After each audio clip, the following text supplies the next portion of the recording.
Përfaqësuesit e flotiljes Prograzës që protestuan në Vlorë kundër projektit të resortit në Zvërnecë refuzuan ftesën e zyrtarëve të Ministrisë së Kulturës për të vizituar ishullin e Sazanit. Rama thotë se revolucionarët e rrenave i ikën së vërtetës.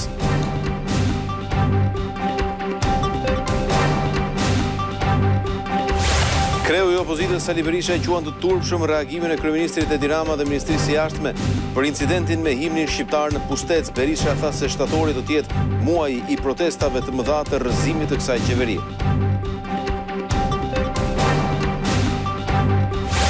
Prokuroria zbardh dinamikën e ngjarjes së Ksamilit ku mbeti i vrarë një 21 vjeçar nga Portugalia. Bazuar në kamerat e sigurisë, gjithçka ka ndodhur brenda 6 minutave jashtë ambientit të lokalit të natës. Portugezi tentoi të hynte në det për të shpëtuar goditjeve. Zbardhen dëshmitë e miqve të 21 vjeçarit. Një efektiv i forcave të armatosura mbeti i plagosur gjatë operacionit për shuarjen e zjarreve në Mirdit pas dërgimit në Tiranë ku ai është jashtë rrezikut. Në të gjithë vendin ka 10 vatra ku 4 prej tyre janë aktive. Policia ka arrestuar 32 persona këtë verë për zjarrvënie. Ish-kreu i Aleancës për Ardhmërinë e Kosovës Ramush Haradinaj provozon që kuvendit miratoj vazhdimin e mandatit Hashim Thaçit si president i vendit. Ai tha se kjo do të ishte një përgjigje edhe për armiqtë e Kosovës.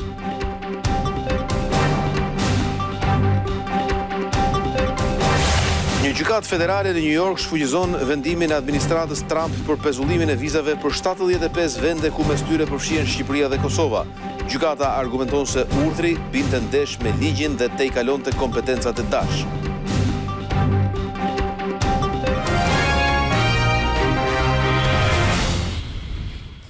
Shikues të televizionit Klan, ju përshëndes. Ky është edicioni i fundit i informativ. Do të bëjmë së bashku një përmbledhje të zhvillimeve më kryesore të ditës së sotme.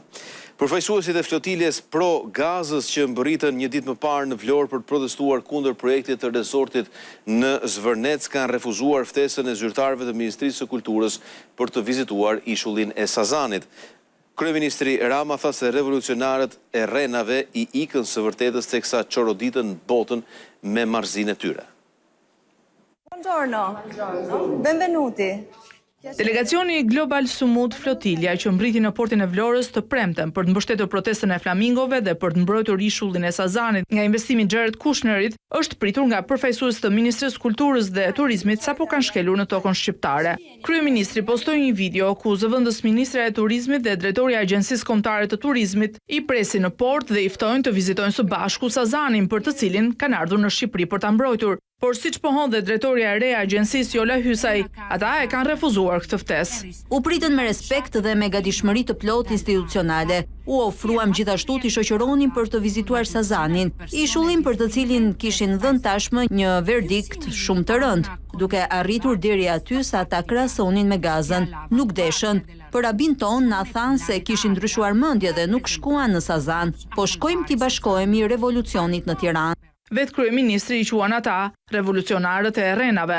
Këta revolucionarët e rrenave i ikin të vërtetës si djallit e mjanit, po ndërkohë çoroditën dynjan me marrëzitë e tyre. Gjithsesi një kompliment Agjencisë Kombëtare të Turizmit dhe Ministrisë së Kulturës e Turizmit për pritën e bukur që u bën çlirimtarëve të Sazanit. Hysaj ndërkohë sqaron se ndryshe nga sa janë keq informuar të rinjtë e flotiljes që u bashkuan protestës, Sazani nuk është në shitje. Po të kishin pranuar të shkonin në Sazan, do të kishin parë se ishulli nuk është në nrethim. Po të kishin pranuar të dëgjonin, do të kishin mësuar se nuk ekziston asnjë marrëveshje. Po të kishin parapëlqyer faktet ndaj sloganëve, do të kishin zbuluar se Sazani është shëndoshë mirë. Për drejtoreshën e Agjencisë Kombëtare të Turizmit, është e papranueshme që Sazanit krahasohet me Gazën, siç ka deklaruar një nga të rinjtë e flotiljes që vjen nga Palestina. Këtu çdo kush është i lirë të protestojë, por askush nuk duhet ta përdor ferrin e përjetuar nga populli palestines për të fabrikuar një emergjencë të rrem mbi një ishull që këta vizitor as nuk deshën ta vizitonin. Rrugë të mbar drejt Tiranës dhe argëtim të këndshëm me revolucionin tuaj imagjinar. Kryetari i Partisë Demokratike Sali Berisha e quan të turpshëm reagimin e kryeministrit Edi Rama dhe Ministrisë së Jashtme për incidentin me himnin shqiptar në Pustec. Berisha tha se shtatori do të jetë muaji protestave të mëdha të rrëzimit të kësaj qeverie. Diktuara nga organizatat kriminale. Edhe Sali Berisha ka shprehur keqardhjen për incidentin e krijuar në Pustec në aktivitetin ku ishte i pranishëm kryeministri i Maqedonisë së Veriut, e ku nuk u ekzekutua himni shqiptar, por vetëm ai maqedonas. Por përgjegjës për të është kryebashkiaku socialist i Pustecit, ndaj e cilëson të turpshme mbrojtjen që ju bë sipas tij nga kryeministri Edi Rama dhe ministri i jashtëm. Si Rama dhe ministri shprehnin mospajtimin me aktin, por se si të nxirrin të pafajshëm socialistin e tyre i cili merret vetëm me tendra. Kryetari i bashkisë është përgjegjësi kryesor i atij protokolli. Berisha është pozicionuar edhe një herë kundër ndërtimit të një shteti të bektashimve, ndërsa di arsyet pse Edi Rama e shtyn përpara një ide të iniciuar nga vetë ai. Don një shtet personal për paratë dhe pasaportat diplomatike. Kërkon krijoi dhe monedhen ED, Rama durët laj miliardat me një bank veçantë. E po ashtu di dhe fatin që e pret Edi Ramën. Kam bindje se ai do të gjykohet një lloj si Esat Toptani nëse nuk shkon dhe merr azil politik. Për t'ia përshpejtuar largimin nga pushteti, Berisha thotë se protestat janë vendimtare, ndaj kërkon që në shtator pjesëmarrja të jetë masive nga të gjithë demokratët. Organizimi për protesta do të diskutohet edhe në mbledhjen e Këshillit Kombëtar që do të mbahet të njëjtën e 27 gushtit. Që të shtrojnë shtatorin në muajin e goditjes vendimtare. Kryedemokrati ripërsëriti akuzat se krimi po qeveris vendin dhe po drejton turizmin, dhe ai premton ngritjen e një strukture të posaçme për t'i dhënë fund kësaj situate kur demokratët të vinë në pushtet. Agjenci kombëtare posaçme për të gjitha objektet të ndërtuara me larje parash konfiskohen. Edhe për zjarret bën përgjegjëse qeverinë, duke mos përjashtuar mundësinë që të jenë vendosur për t'i hapur rrugën investimeve të paketës së maleve. Aty ku ka zë, nuk është pagje, thot populli. Presidenti Bajram Begaj zhvilloi një takim me komunitetin arbëresh në provincën e Tarantos në Itali. Kreu i shtetit tha se arbëreshët janë në ura e gjallë e miqësisë historike mes shqiptarëve dhe italianëve.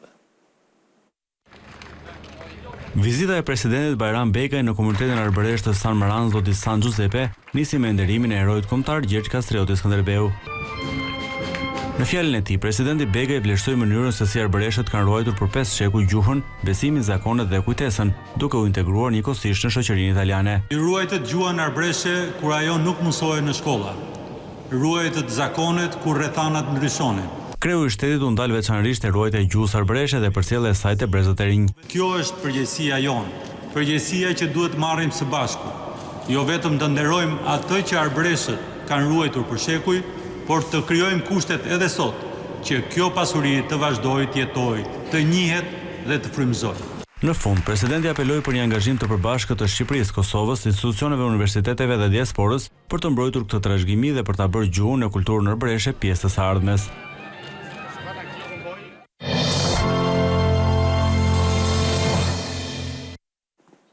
Prokuroria zbardhë dinamikën e ngjarjes së Ksamilit ku mbeti vrarë me thikje 21 vjeçar nga Portugalia. Bazuar në kamerat e sigurisë, gjithçka ka ndodhur brenda 6 minutave jashtë ambientit të lokalit të natës. Portugezi tentoi të hynte në det për të shpëtuar goditjeve.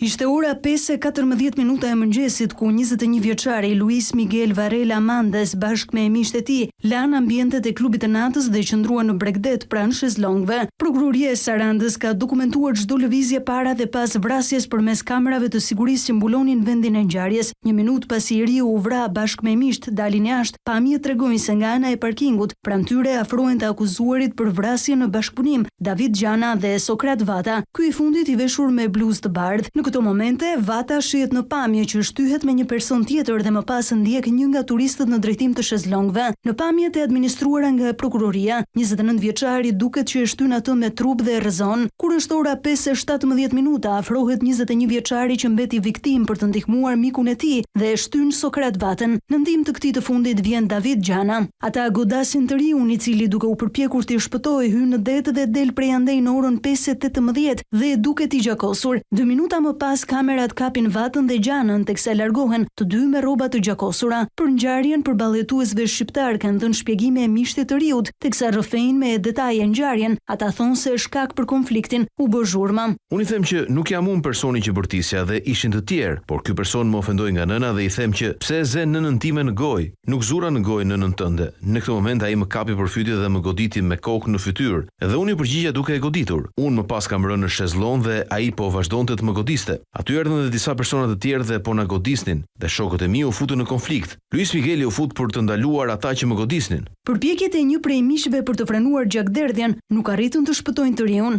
Gjatë konfliktit erdhën dhe persona të tjerë dhe kam parë një person i veshur me ngjyrë bezh në të bardhë me flokë të gjata, gështenj me pak mjekër, i cili u drejtua Turpalit me thik dhe më pas u drejtua Luis Miguel. Aty ka pasur shumë lëvizje persona dhe nuk kam parë momentin kur ka goditur Luis Miguel. Unë më pas i kam dhënë ndihmën e parë shokut tim duke vendosur një bluzë tek plaga. Të gjithë dëshmitarët, miqtë e viktimës, kanë identifikuar përmes fotografisë Sokrat Vatën si personin që ka goditur me thik. Një ditë më parë gjykata e la atë në burg pa afat së bashku me dy shtetasit turq që e ndihmuan për t'u larguar. Në qeli për të paktën 45 ditë do të qëndrojnë edhe kamarierët e ndaluar, ndërsa janë liruar rojet e sigurisë. Para gjykatës të gjithë ata i mohuan akuzat.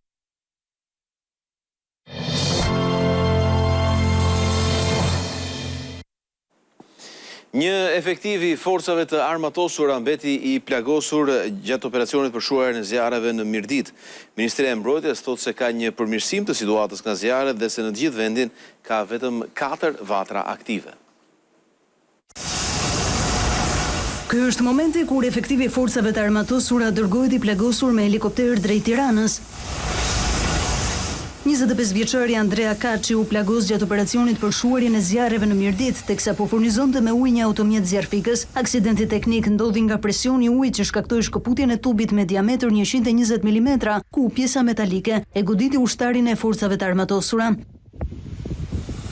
Pas dërgimit në spitalin e traumës, ushtaraku po ndiqet nga një mjek neurokirurg dhe tashmë është jashtë rrezikut për jetën. Ushtaraku i lënduar u vizitua dhe nga ministri i Mbrojtjes Ermal Nufi. Sa kaq në Rrëshen mbetet e vështirë situata nga zjarret dhe pse po punohet nga toka dhe ajri për vënien nën kontroll, autoritetet thonë se për momentin nuk ka rrezik të banesave. Në operacion për shuarjen e zjarrit janë angazhuar 30 efektiv të forcave të armatosura. Ata kanë rrezikuar edhe jetën nga lëndët shpërthyese që gjenden mes vatrave të zjarrit, siç duket edhe në këto pamje. Autoritetet thonë se ka shënuar përmirësim të ndjeshëm situata në Puk. Vatrat në Gjegjan, gojan të vogël dhe gojan të madh janë izoluar dhe vijon kontrolli i vijës së zjarrit për të parandaluar riaktivizimet. Në malin e Dajtit në Tiranë, një pjesë e vatrave janë izoluar plotësisht, ndërsa vijon ndërhyrja në ato të mbetura. Krahas forcave në terren për shuarjen e flakëve po ndërhyet nga ajri me një helikopter dhe 2 avione air traktor. Sipas Ministrisë së Mbrojtjes, të shtunën janë raportuar edhe 10 vatra zjarre, nga të cilat 4 mbeten aktive dhe 6 janë në mbikëqyrje. 32 persona janë arrestuar këtë verë nga policia për zjarrvënie, ndërsa 60 të tjerë janë proceduar në gjendje të lirë. Rasti më i fundit është i një 62 vjeçari në Mirdit që u vu në pranga pasi kishte ndezur 6 vatra zjarri.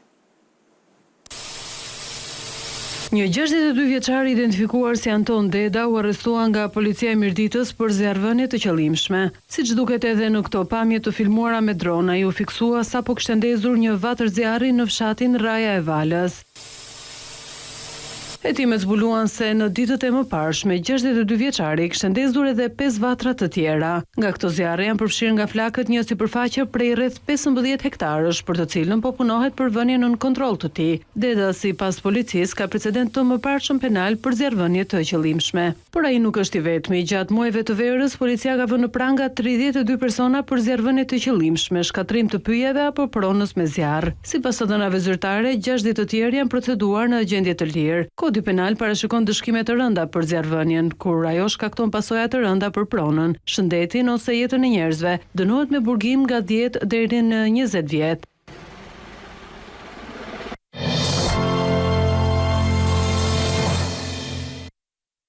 Rana e hedhur në Lezhë vijon të tërheqë gjithnjë më shumë turistë huaj të cilët kalojnë pushimet me kampera. Përveç plazhit dhe peizazhit ku deti bashkohet me malin, vizitorët vlerësojnë qetësinë, natyrën dhe mikpritjen e banorëve. Rana e Hedhun është kthyer në magnet për turistët e huaj, të cilët çdo vit e zgjedhin këtë zonë jo vetëm për plazhin, por edhe për peizazhin natyror që ndërthur detin me malin. Turistët që udhëtojnë me kampra e shohin zonën e Ranës së Hedhun si një destinacion ideal për të kaluar disa ditë në kontakte drejt për drejt me natyrën. Për ta, bukuritë e natyrës, plazhet, por edhe mikpritja e banorëve dhe lidhja e ngushtë me ta janë disa nga arsyet pse e zgjedhin këtë zonë.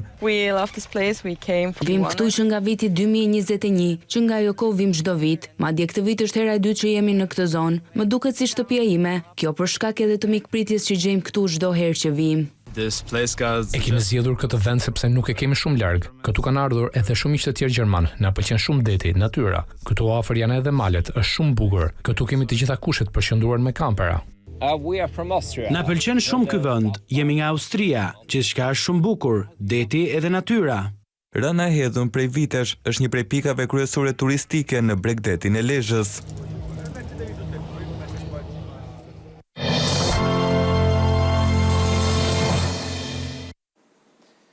Ish kreu i Aleancës për Ardhmërinë e Kosovës Ramush Haradinaj ka propozuar sot që kuvendi të miratojë vazhdimin e mandatit të Hashim Thaqit si president i vendit. Haradinaj tha se kjo do të ishte një përgjigje edhe për armiqtë e Kosovës, ndërsa lëshoi edhe akuza për Albin Kurtin.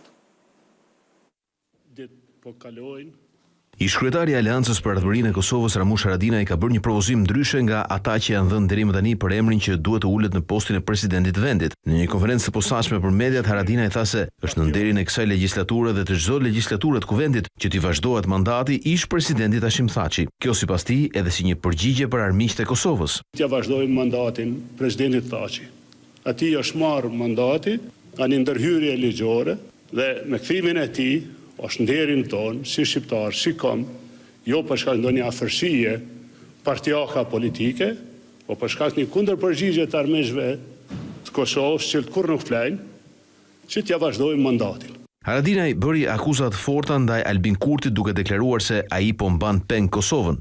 Ka edhe x opsione tjera, mos me mbajt peng Kosovën. Po ju them edhe një herë, armiqt nuk flajnë, regjimi i Kurtit po don me nun gjumë Kosovën. Sipas Haradinajt, çështja e marrëveshjes për president është një alibi e vetvendosjes. Kuvendi është inekzistent, e vërtetë që është pra djegje e mandatit të atyre që janë zgjedhur, është djegje e mundësisë, edhe kjo po ndodh nga regjimi i Kurtit, nga Kurti, regjimi i tij, për shkak se ai e ka instalu veten mbi kushtetutën, mbi institucionet, mbi çdo obligim kushtetues dhe ligjor. Hashim Thaçi e la detyrën e presidentit Kosovës më 5 nëntor 2020, rreth 5 muaj përpara mbarimit të mandatit pas publikimit të akuzave nga gjykata e Hagës. Pas një procesi që zgjati gati 6 vite, gjykata ka deklaruar se do t'jap vendimin më 16 shtator për Thaçin dhe 3 bashkëpunëtorët e tij në ushtrinë çlirimtare të Kosovës. Në Prishtinë, ndërkaq ka nisur numërimi mbrapsht për vendimin e 16 shtatorit që gjykata speciale e Hagës do t'jap për 4 ish krerët e ushtrisë çlirimtare të Kosovës.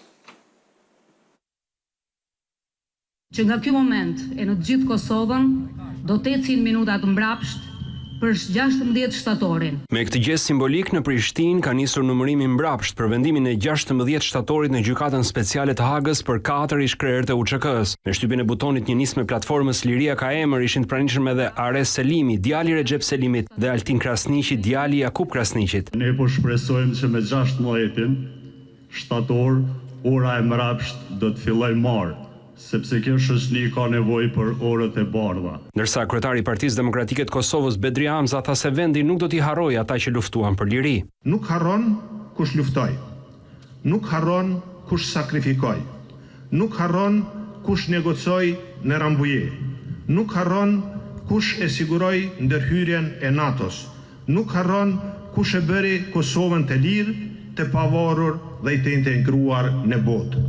Hamza tha se Hashim Thaçi, Kadri Veseli, Jakub Krasniqi e Recep Selimi u përballën me një proces të padrejtë. Ata që dikur numëronin ditët deri te liria, sot padrejtisht i numërojnë ditët brenda mureve të izolimit në Hagë. Në prag të shpalljes së vendimit gjykatës së Hagës, platforma Liria ka emër do të zhvillojë një tubim në Prishtinë në 12 shtator. Aktivitete ka parashikuar edhe organizata e veteranëve të luftës.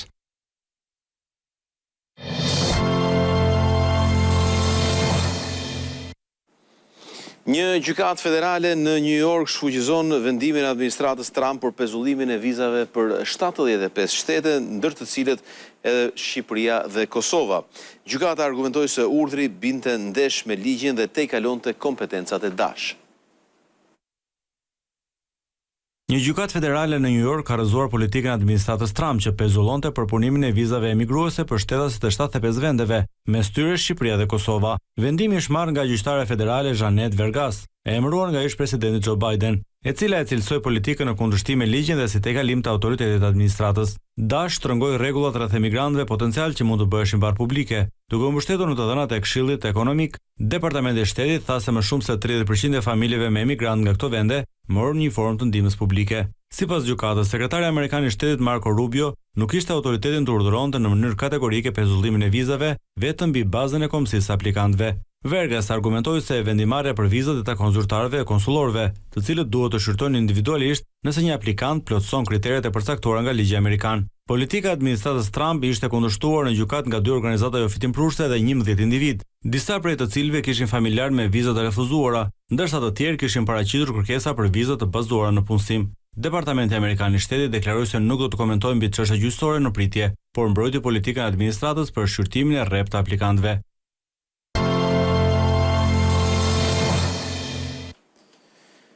Në malin e Tomorit janë mbledhur me mira besimtar Bektashin që janë bashkuar ritualeve të pelegrinazhit. Kreu i Bektashinjve Edmond Brahima i tha se mesazhi i kësaj feste është paqja dhe dashuria. Besimtar të shumt nga vendi dhe diaspora janë drejtuar malit të Tomorit për të kremtuar festën e Abazaliut, ku ritualet kryesore zhvillohen pranë të qesë së kulmakut. Kryegjyshi botror i Bektashinjve Edmond Brahima i përcolli mesazhin e tij për të gjithë besimtarët, duke vënë theksin të paqja, dashuria dhe mirësia. Në këtë mal të lartë, pranë vendit të shenjtë të Abazaliut, mira besimtar njiten çdo vit me zemër të hapur, me lutje dhe me shpresë. Ata sjellin këtu dashurinë për Zotin, për familjen, për kombin dhe për të mirën. Pranë Abazaliut njeriu kujton se jeta është një udhtim, se çdo gjë kërkon përpjekje. Dhe çdo gjë lartësi arrihet me besim, durim e sakrificë.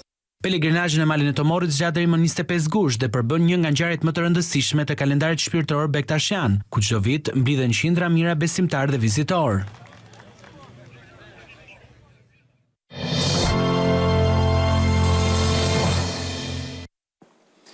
Për të dytin vit radhazi, Bregdeti i Shëngjinit ka pritur panajirin e librit, aktiviteti ka bërë bashkë lexues dhe shkrimtar.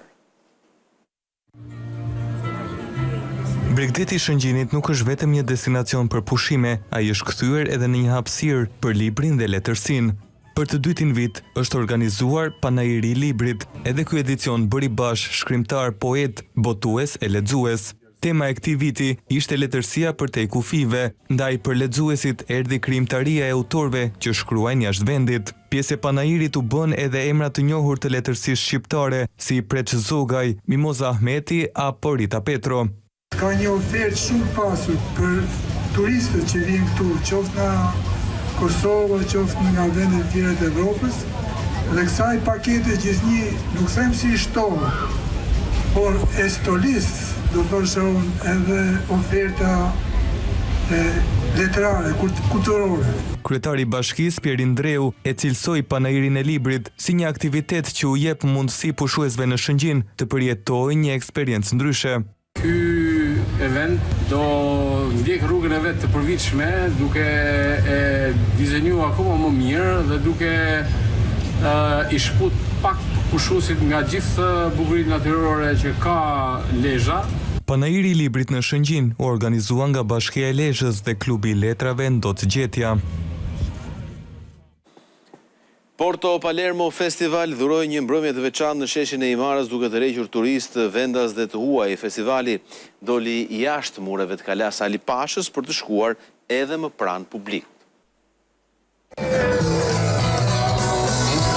Në tingujt e muzikës dhe dritës së hënës, shëtitoria e Himarës u kthye në një skenë të hapur ku deti, qielli dhe ritmet e festivalit u bën pjesë së njëjtës atmosfere. Pas netëve magjike brenda mureve të Kalas, Porto Palermo Festival u zhvendos jashtë për të sjellë 2 net të tjera vere në datat 21 dhe 22 gusht në zonën e Espiles në Himar.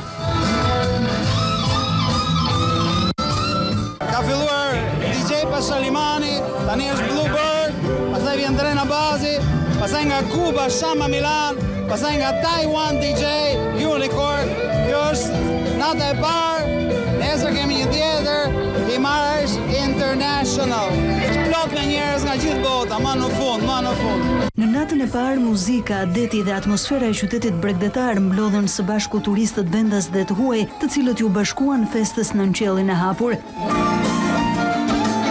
Festivali vijon kështu atmosferën e krijuar gjatë edicionit të 6 të Porto Palermos, duke e çuar muzikën përtej mureve të Kalas dhe pranë publikut. Shumë qejf këtu dhe po e shijoj muzikën, atmosfera është e jashtëzakonshme. Njerëzit po kërcejnë salsa dhe është një dhuratë për zemrën. Kam ardhur 3 herë radhazi për këtë festival dhe po kënaqem shumë. Më pëlqen shumë Shqipëria, një eksperiencë e jashtëzakonshme që nuk përsëritet. Jam për pushime këtu dhe është hera e parë në Shqipëri. Ka shumë gjallëri dhe po kënaqemi, çdo gjë është e përsosur. Mes muzikës dhe dritave, nata vjoj deri vonë, ndërsa publiku shijoi një tjetër dimension të festivalit, këtë herë në një skenë natyrore, në Nyje dhe Buzdetit. Porto Palermo Festival synon të mbetet një pikë referimi për muzikën dhe kulturën në Rivierën Shqiptare, duke bashkuar artistët me publikun dhe duke sjell turistët më pranë atmosferës e eventeve verore. Ishte ky dhe informacioni i fundit për këtë edicion live. Bashkë mirupafshim.